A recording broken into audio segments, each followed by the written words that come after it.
Hallelujah. प्रभु के नाम की स्तुति हो, धन्यवाद हो। आइए हम एक महत्वपूर्ण विषय पर आज बात करेंगे। हम मसीही जगत में देखें, बहुत से आरोप प्रत्यारोप लगते आते हैं कि लोग पैसा देकर लोगों को क्रिश्चियन बनाते हैं या मसीह बनाते हैं या उसका धर्म परिवर्तन करते हैं, उसे कन्वर्ट करते हैं। हम इस विषय में परमेश्वर के वचन से बातें जानेंगे कि परमेश्वर का वचन इस विषय में क्या कहता है और हमारा चारों तरफ का माहौल हमें क्या बताता है और क्यों लोग परमेश्वर यीशु मसीह पर विश्वास करते हैं। आज से करीबन 2000 साल पहले यीशु मसीह जीवता परमेश्वर शरीर में होकर आया, कुंवारी मरियम के द्वारा जन्म लिया है। हम जानते हैं सभी कि अगर कोई संतान दुनिया में आना है तो 2 व्यक्तियों की ज़रूरत होती है, एक स्त्री और पुरुष। लेकिन हम इस व्यक्ति को देखते हैं, ये कुंवारी मरियम के द्वारा जन्म ले रहा है। इस विषय में हम अपने पुराने वीडियो में काफ़ी बात कर चुके हैं, इसलिए मैं इसको आगे बढ़ाता हूँ। जैसा उसके विषय में पुराने नियम में लिखा है, भविष्यवक्ताओं के द्वारा बताया गया है कि यहाँ एक स्त्री का संतान आएगा, वो मनुष्य के पापों को अपने ऊपर लेकर के सलीब पर सब मनुष्य जाति के लिए बलिदान देगा। सबको मन फिराव और पापों की क्षमा उसके द्वारा मिलेगी जो उस पर विश्वास करता है। हम देखें, हमारे चारों तरफ बहुत से धर्म हैं, पीढ़ी दर पीढ़ी वो बढ़ते हैं, दूसरी संतानों में जाते हैं, आने वाली संतानों में जाते हैं। हर एक व्यक्ति उस खानदान में जन्म लेने के कारण उसको अपना करके मानता है या बताता है, चाहे वो मुस्लिम धर्म में हो, चाहे हिंदू धर्म में हो और चाहे यहूदी धर्म में हो, और भी धर्म है, सब में। तो वो व्यक्ति पूजनीय कहलाता है या उस धर्म का वो धर्म गुरु होता है। हम ये देखने पाते हैं। लेकिन हम जब यीशु मसीह को देखते हैं, वो हम सब मनुष्य जाति के लिए पापों के लिए बलिदान होने के लिए आया है। उसके बाद उसकी पीढ़ी, हम कहें, ना तो उसकी शादी हुई है, ना उसके बच्चे हैं जो उसको आगे प्रचार करेंगे या बताएंगे। ऐसा कुछ भी नहीं है। हमें वचन बताता है इस विषय में, जो आत्मा से जन्मा वह आत्मा है, जो शरीर से जन्मा है वह शरीर है। हम अपने माता पिता के द्वारा एक शारीरिक जन्म पाते हैं, लेकिन हमारा रीबर्थ, दोबारा जो जन्म होता है, वो आत्मा के द्वारा होता है। प्रभु यीशु मसीह के पास एक व्यक्ति आया जिसका नाम निकोदेमुस, जो यहूदियों का सरदार भी है, फरीसी भी है। वो उससे बात करता है, हे रब्बी, हम जानते हैं कि तू परमेश्वर की ओर से गुरु होकर आया है, क्योंकि कोई इन चिन्हों को जो तू दिखाता है, यदि परमेश्वर उसके साथ ना हो तो वह दिखा नहीं सकता। यीशु ने उसको उत्तर दिया, मैं तुमसे सच सच कहता हूँ कि यदि कोई नए सिरे से जन्म ना ले तो परमेश्वर के राज्य को देख नहीं सकता। निकोदेमुस ने उससे कहा, मनुष्य जब बूढ़ा हो गया तो कैसे जन्म ले सकता है? क्या वह अपनी माता के गर्भ में दूसरी बार प्रवेश करके जन्म ले सकता है? यीशु ने उत्तर दिया, मैं तुझसे सच सच कहता हूँ, जब तक कोई मनुष्य जल और आत्मा से जन्म ना ले तो वह परमेश्वर के राज्य में प्रवेश नहीं कर सकता।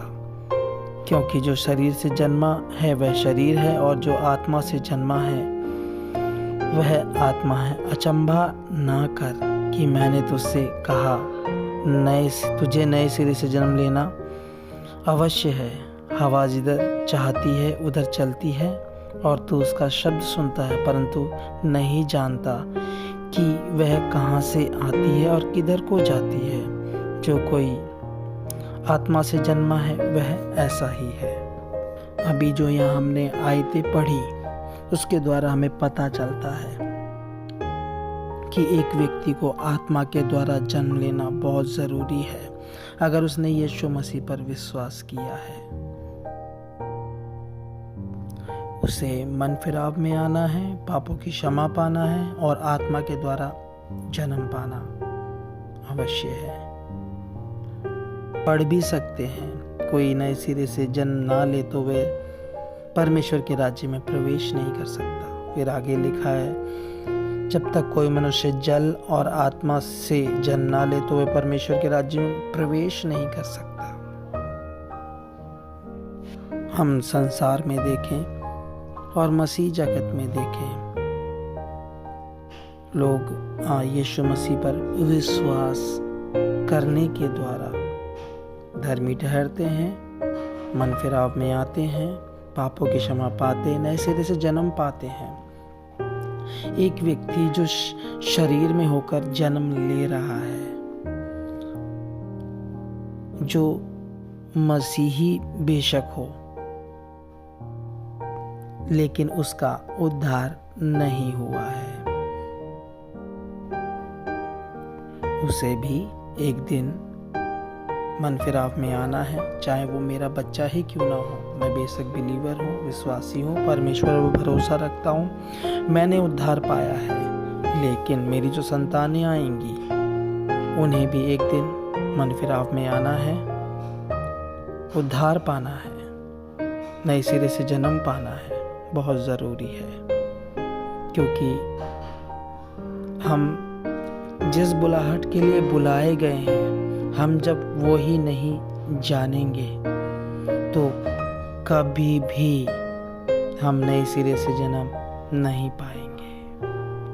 आइए हम पढ़ते हैं पहला कुरिन्थी उसका 15 अध्याय उसकी 12वीं आयत से। इसलिए जबकि मसीह का यह प्रचार किया जाता है कि वह मरे हुओं में से जी उठा, तो तुम में से कितने कैसे कहते हैं कि मरे हुओं का पुनरुत्थान है ही नहीं? यदि मरे हुओं का पुनरुत्थान है ही नहीं तो मसीह भी नहीं जी उठा, और यदि मसीह नहीं जी उठा तो हमारा प्रचार करना भी व्यर्थ है और तुम्हारा विश्वास भी व्यर्थ है, वरन हम परमेश्वर के झूठे गवाह ठहरे। क्योंकि हमने परमेश्वर के विषय में ये गवाही दी कि उसने मसीह को जिला दिया। यद्यपि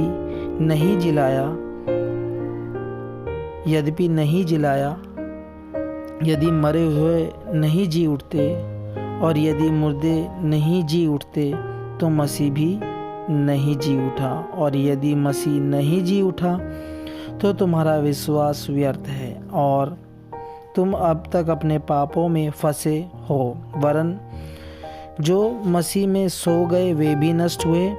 और यदि हम केवल इसी जीवन में मसीह से आशा रखते हैं तो हम सब मनुष्यों से अधिक अभागे हैं। परंतु सचमुच मसीह मुर्दों में से जी उठा है, और जो सो गए उनमें वह पहला फल हुआ। क्योंकि जब मनुष्य के द्वारा मृत्यु आई तो मनुष्य ही के द्वारा मरे हुओं का पुनरुत्थान भी आया। और जैसे आदम में सब मरते हैं वैसे ही मसीह में सब जिलाए जाएंगे, परंतु हर एक अपनी अपनी बारी से पहला फल मसीह, फिर मसीह के आने पर उसके लोग, इसके बाद अंत होगा। उस समय वह सारी प्रधानता और सारा अधिकार और सामर्थ्य का अंत करके राज्य को परमेश्वर पिता के हाथ में सौंप देगा। हम जब ये वचन पढ़ते हैं तो यहाँ एक बात पाते हैं। एक मसीही व्यक्ति के जीवन में आशा है जी उठने की। जो मसीह में सोए हैं उन्हें जी उठने की आशा है, और जो मसीह में चल रहे हैं, अपना जीवन बिता रहे हैं, उनके लिए उठाए जाने की आशा हम परमेश्वर के वचन में पाते हैं। जिसके जीवन में ये आशा है वो कभी भी मसीह को छोड़कर वापस संसार में नहीं जाता। अपने चारों तरफ काफी धर्म देखते हैं, सब धर्म अच्छी बातें बताते हैं, लेकिन मसीही जो हम क्रिश्चियनिटी कहते हैं, ये कोई धर्म नहीं है, ये विश्वास का जीवन है। और विश्वास करने के द्वारा एक विश्वासी को ये आशा मिलती है कि सच में वो एक दिन मरे हुओं में से जी उठेगा। जो मसीह में सोए हैं वे भी जी उठेंगे, या जो जीवित हैं वे ऐसे ही बादलों पर उठा लिए जाएंगे। यही सुसमाचार है। हम जब ये आयतें पढ़ते हैं, परमेश्वर ये व्यक्तिगत तौर पर हर एक व्यक्ति से कहता है, धर्म या समुदाय को देखकर नहीं कहता। मैं बाय बर्थ क्रिश्चियन हूँ, मुझे देखकर नहीं कहता, या किसी और रिलीजन में कोई पैदा हुआ है उसे देखकर ये नहीं कहता। ये व्यक्तिगत तौर पर परमेश्वर कहता है, यदि तू मुझ पर विश्वास करे तो तू और तेरा घराना उद्धार पाएगा। हम देखें जो मसीह में विश्वास करके आते हैं वो सांसारिक ब्लेसिंग्स के लिए आते हैं और फिर लौट जाते हैं, लेकिन जो सबसे बड़ी आशीष परमेश्वर ने हमारे जीवनों में दी है या जीवित आशा दी है, वो ये है कि हाँ, मैं भी एक दिन मरे हुओं में से जी उठूंगा, या जीवित हूं तो ऐसे ही बादलों पर उठा लिया जाऊंगा। पैसे दे करके किसी के अंदर विश्वास को नहीं उत्पन्न किया जा सकता। हो भी गया तो जब तक वो पैसा चलेगा, जब तक उसका विश्वास बना रहेगा। जिस दिन वो पैसा खत्म हो गया उस दिन उसका विश्वास भी खत्म हो गया। हम क्रिश्चियनिटी में, मसीह जगत में देखते हैं बहुत से लोग विश्वास में निकल कर के आते हैं, वचन सीखते हैं, सीखने के बाद दूसरों को जाके वचन बताते हैं। इसी के साथ ही साथ वो अपना एक कमाई का धंधा बना लेते हैं, एक आय करने का। बाहर विदेशों में जा कर के डोनेशन मांगते हैं, दान मांगते हैं। यहाँ की कलीसिया बहुत गरीब है, यहाँ के लोगों को हेल्प करना है, बहुत सी बातें बना करके बाहर से पैसा इकट्ठा करके लाते हैं और यहाँ लोगों में बांटते भी हैं। लेकिन ऐसा करने से आप किसी व्यक्ति का उद्धार नहीं करा सकते और अपने आप को आप न्याय के लिए तैयार कर रहे हो। हम पुराने समय में जब देखते हैं, प्रेरित लोग जब प्रचार करने निकले हैं, पवित्र आत्मा उन्होंने पाया है, तो उन्होंने कभी भी किसी को लालच नहीं दिया कि आजा मसीह में तुझे ये सब मिल जाएगा, बल्कि इसके उलट ही हुआ है। जिसने मसीह पर विश्वास किया है उसने अपना सब कुछ खोया है, कुछ पाया नहीं है। और जब हम ऐसी बातें सुनते हैं कि कुछ पाया नहीं, सब कुछ खो दिया है, तो एक व्यक्ति जो मसीह में कुछ अपने सपने लेकर के आया होगा मसीह के पास, वो उदास हो जाता है, क्योंकि उसने पहले ही बहुत कुछ खो रखा है। यहाँ पर भी आके खोना है तो फिर मसीह के पीछे चलकर फायदा क्या है। इसमें एक बात और भी है, अगर ये वचन सच्चा नहीं होता तो कोई भी ना अपना सब कुछ गवाता नहीं। कोई भी मसीह में दुख उठाना आनंद की बात नहीं समझता, क्योंकि ये वचन सच्चा है।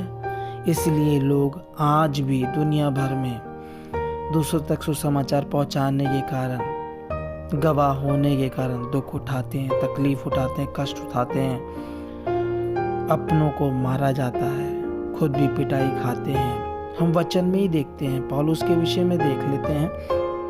पौलुस जो कलीसिया को सताने वाला था, जहां खबर सुनता था कि हाँ इस नाम से प्रचार किया जा रहा है, जो लोग प्रचार करते हैं उनसे उनको मारना और सताने का काम करता था, लेकिन जब परमेश्वर ने उस पर खुद को प्रकट करके दिया, तब से वो यीशु मसीह का सेवक बना, प्रेरित बना, दूसरों तक वचन पहुंचाया। उस समय का वो बहुत धनी व्यक्ति था, बहुत धनी व्यक्ति, बहुत पढ़ा लिखा व्यक्ति था। और उसने, हम वचन में पढ़ते हैं, मसीह के कारण सब बातों की हानि उठाई, सब बातों की हानि उठाई। हम ये फिलिपियों में पढ़ सकते हैं, हम पढ़ते हैं, वरन मैं अपने प्रभु मसीह यीशु की पहचान की उत्तमता के कारण सब बातों को हानि समझता हूँ, जिसके कारण मैंने सब वस्तुओं की हानि उठाई और कूड़ा समझता हूँ, जिससे मैं मसीह को प्राप्त करूँ और उसमें पाया जाऊँ। और यही नहीं, उसने कई बार मारे खाए हैं, 16 17 बार। बहुत दुख, कष्ट, कलेश उठाया है उसने। और हम वचन में भी पढ़ते हैं, मैं पिछले वीडियो में बता चुका हूँ कि प्रभु खुद कहते हैं, मेरे नाम के कारण जब तुम्हें कोई सताए या झूठ बोल कर तुम पर आरोप प्रत्यारोप लगाए, तब मगन और आनंदित होना, क्योंकि स्वर्ग में इसके लिए तुम्हारा बड़ा प्रतिफल है। और हम बाकी प्रेरितों को भी देखते हैं, वो मसीह के कारण जब दुख उठा रहे हैं तो अपने आप को खुशनसीब समझ रहे हैं कि हम मसीह के कारण, निंदित होने के कारण तो ठहरे, मसीह के नाम के कारण। तो पैसे दे करके मैं किसी का उद्धार नहीं करा सकता, या कोई भी व्यक्ति मसीह में आप बोले तो विश्वास कर, तुझे ये सब मिलेगा करके, तो उसके द्वारा उसका उद्धार नहीं हो सकता। जबकि इसके उलट, अगर सच में एक व्यक्ति का उद्धार हुआ है, पापों की क्षमा उसने पाई है, मन फिराव में आया है, नया जन्म पाया है, सच में वो परमेश्वर पर भरोसा रख कर चलता है। वो किसी के आश्रित नहीं होता, ना किसी के पैसे के, ना किसी की कोई वस्तु के। वो सिर्फ परमेश्वर पर निर्भर होकर चलता है। उसकी सारी आवश्यकताएं, सारी ज़रूरतें, जैसा कि हम वचन में पढ़ते हैं, परमेश्वर पूरा करके देता है। उसे किसी के आगे हाथ फैलाने की या किसी से मांगने की ज़रूरत नहीं है। अगर ऐसा मसीह में आने के बाद भी अगर ऐसा है, तो वचन हमें बताता है। मैंने पहले भी कुछ आयतें पहले कुछ वीडियो में ली हैं। परमेश्वर पुराने नियम में आशीष और शाप के वचन हैं, उन्हें हम पढ़ सकते हैं। व्यवस्था विवरण 28 अध्याय में पढ़ सकते हैं। यदि तू अपने परमेश्वर यहोवा की सब आज्ञाएं जो मैं आज तुझे सुनाता हूँ चौकसी से पूरी करने को चित लगाकर उसकी सुने, तो वह तुझे पृथ्वी पर की सब जातियों से श्रेष्ठ करेगा। फिर अपने परमेश्वर यहोवा की सुनने के कारण ये सब आशीर्वाद तुझ पर पूरे होंगे। धन्य हो तू नगर में, धन्य हो तू खेत में, धन्य हो तेरी संतान, और धन्य हो तेरी भूमि की उपज, और गाय और भेड़ बकरी आदि पशुओं के बच्चे। धन्य हो तेरी टोकरी, और धन्य हो तेरी कटौती। धन्य हो तू भीतर आते समय, और धन्य हो तू बाहर जाते समय। हम इसको पूरा पढ़ेंगे तो परमेश्वर आज्ञा मानने या परमेश्वर विश्वास रख के उसके साथ चलने के कारण इतनी सारी आशीषें एक विश्वासी के जीवन में परमेश्वर देता है। उसे किसी के आगे हाथ फैलाने की जरूरत नहीं पड़ती, बल्कि दूसरों को वो देने वाला ठहरता है। इसलिए कोई भी व्यक्ति पैसा दे करके या तेरे जीवन में ये काम वो काम ऐसा ये वो हो जाएगा करके किसी को विश्वास में लेकर ना आए, क्योंकि जब वो काम नहीं होंगे या जब वो पैसा खत्म हो जाएगा वो विश्वास से लौट जाएगा, उसका कोई फायदा नहीं है। वचन बताता है कि इससे बेहतर तो उसका मसीह का ना जानना ही उसके लिए ठीक था, क्योंकि एक व्यक्ति पर हम ये न्याय लाने का काम करते हैं। वो मसीह के जो उस दो दंड परमेश्वर के वचन में लिखा है वो उसके ऊपर आता है, क्योंकि कोई भी एक विश्वासी जो परमेश्वर पर भरोसा रखता है, जब तक वो यीशु मसीह में है, उस पर परमेश्वर के द्वारा यीशु मसीह में होकर अनुग्रह रहता है। जैसे ही वो यीशु मसीह से अलग होता है, वो न्याय के लिए तैयार हो रहा है, न्याय के लिए तैयार हो रहा है। जब तक एक व्यक्ति कलीसिया में है, जीवन में गलती है, पाप है, बुराई है, उसको वो क्षमा पाता है, अनुग्रह है। लेकिन जिस दिन वो कलीसिया से या मसीह यीशु से बाहर होता है, वह अनुग्रह खत्म हो जाता है, परमेश्वर का न्याय के अधीन आता है। और सच में परमेश्वर का न्याय आने वाला है। हमारा चारों तरफ का हालात ये बता रहा है कि प्रभु का आमद बहुत निकट है। इसलिए उसके अनुग्रह में, उसकी दया में बने रहें। जीवन में समस्याएं हैं, दुख हैं, कष्ट हैं, कलेश हैं, आप निराश ना हो। परमेश्वर समय समय पर हर एक व्यक्ति को संभालता है। हाँ, अपने अद्भुत चिन्ह चमत्कार करते हमारे विश्वास को दृढ़ और मजबूत करता है। जो किसी कारणवश पीछे हट गए हैं या लौट गए हैं, हम सब उनके लिए प्रार्थना करें ताकि वो वापस फिर विश्वास में आए, अनुग्रह में आए, न्याय से बचने पाएं और इस अनुग्रह के भागी पूरी दुनिया के लोग हों, क्योंकि अनुग्रह का समय खत्म होने वाला है। वापस हम उस परमेश्वर को, जो भयानक परमेश्वर है, अभी हम यीशु मसीह के द्वारा उसके प्रेम को जान रहे हैं, वो उसी रूप में फिर दिखाई देगा जैसे ही अनुग्रह का समय खत्म होगा। कि परमेश्वर भस्म करने वाली आग है। वापस हम उसी तेज में अपने जीवते परमेश्वर को देखेंगे। प्रभु शीघ्र आने वाला है। हम सब उसकी आमद के लिए तैयार हों, जो गुप्त आमद है। और सताव भी अब आने वाले दिनों में बहुत ज़्यादा बढ़ने वाला है। अपने आप को दृढ़ और स्थिर करें, क्योंकि हमें मालूम है ये सब होने वाला है। वचन में बने रहें, विश्वास में बने रहें, आशा पर मन लगाए रहें, प्रभु के सब मार्गों में चलते रहें। प्रभु के नाम की महिमा हो, स्तुति हो। धन्यवाद।